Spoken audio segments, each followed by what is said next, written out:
Thank you, Madam Deputy Speaker. This debate has consumed us in this chamber for the best part of a year. In fact, at times I believe it has compromised our ability to scrutinise and properly review other matters of public policy. It's also been raging now for months in the communities outside. And yet the most dispiriting thing about this process to me is that I find so many people who say now that they are less well informed than they were at the beginning of the discussion.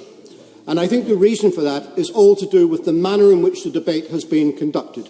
Not only has it been incessantly negative, but also it has traded in glib soundbites and tried to pander to prejudice rather than illuminate and educate and inform people so that they can make a proper decision.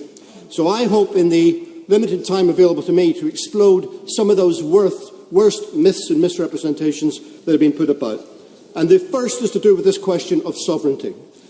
Next Thursday, we will be part of the European Union. And next Thursday, the people of this country will vote on whether to continue that relationship. And in that moment, sovereignty will lie with the people of the United Kingdom. And there is nothing that they can do next Thursday that will change that situation. So no matter what the result is, in 1 year's time, 2 years' time, 5 years' time, or never, the people of the United Kingdom can choose to review the decision they make next Thursday. Nothing is forever, and government must always be with the consent of the people. So therefore, when the Leave campaign say that the choice next Thursday is between retaining sovereignty here or giving it away, that is not a half-truth, that is not a misrepresentation, that is a lie. That's right. The next thing is to do with the money. We have talked about how much we contribute and how much we get back. It is a fact, and we need to tell people that we are net contributors to the European Union, but we need to explain why that is and where that money goes. Yeah. The truth is that the bulk of that money goes to support social and economic development programmes in European member states who are less prosperous than we are. And that is not a result of charitable donations by, philanthropists in the cabinet. That is a strategy to try and develop the economy across the continent so that in years to come, the people that live in southern and eastern Europe will have the economy and the support and the money to be able to buy the goods and services we make in this country. So it's about a continental approach to economic development. I'll happily take an intervention. I'm very glad to come in. Is there also a case that it's much, much better to invest in these countries so we can trade with them and build democratic structures than to send young men and women out there to die on battlefields as we've done on this continent for centuries? Yes, I couldn't agree with that more. And also I want to tackle the question of democracy, because it has been suggested by the Leave campaigners that this is a question of an unelected, unaccountable European bureaucracy versus, I guess, the exemplar of democratic participation that we apparently have in this country. That also is untrue. There are 3 institutions in the European Union.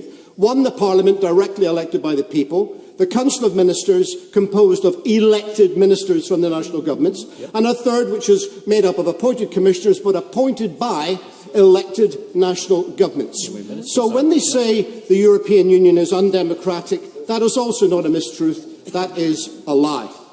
I want now to talk to some of the colleagues on the left who have joined the Leave campaign, and there are some within my own party as well. I really regret what they have done, because I think they have given the veneer of political breadth to a campaign that is actually fundamentally reactionary in its nature. And I hope that they will reconsider. But when you come across glib phrases like a boss's Europe or a boss's club, take a moment to try and understand what is happening. Anyone who has a materialist view of philosophy knows that we make our own history. Therefore, the institutions which govern us are not divine, are not inherently one thing or another. They are created by us. And it is a fact that every European Union treaty there has been a reflection of the political balance of power in the continent at that time. So in the 1980s, we made great advances in terms of workers' rights because the Social Democratic and the left parties were in the ascendancy, much to the chagrin of Margaret Thatcher at the time.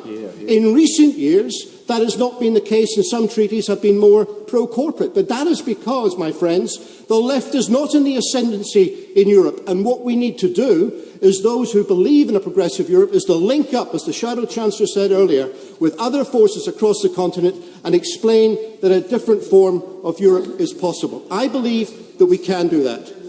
Finally, I'd like to talk about this question of migration and public services. I've been an MP for over a year. In that time, I have helped over tried to help over 1,200 individual people. Invariably, most of them have got problems with public services. They want to get up the housing ladder. They want their benefits reinstated. They're worried about the health waiting list. Invariably. I can count on the fingers of one hand the number of people amongst that 1,200 who are citizens of other European countries. Because most of them are young working couples who are working hard to build up their families and to build a better future for themselves, and who, by the way, in doing so, are making Edinburgh one of the most vibrant European capitals that there is. These are people who, by any measure... sorry, happy to give away. I'm grateful to my honourable friend for giving me during what's an impassioned and informative speech. Would you agree with me that it's deeply regrettable that for far too much of the debate on immigration, too many people on both sides of the House have concentrated on the supposed negative side of immigration, rather than following the example of the Scottish Government and talking much more forcefully about the massive benefits that immigration can bring to all of our communities? I absolutely agree with that, and I would say that in my experience, the people in Edinburgh East who are migrants from other EU countries, many of whom are here temporarily and do not intend to settle here, but they actually put less of a strain per capita on our public services than the population on average. And a way to tackle this is to have a system of funding our public services based on population, so that if migrants do go to a particular area, more money is put into the public services in that area. And that is probably the fairest way to do it. And I resent very much the way some people have tried to turn this into a referendum on immigration.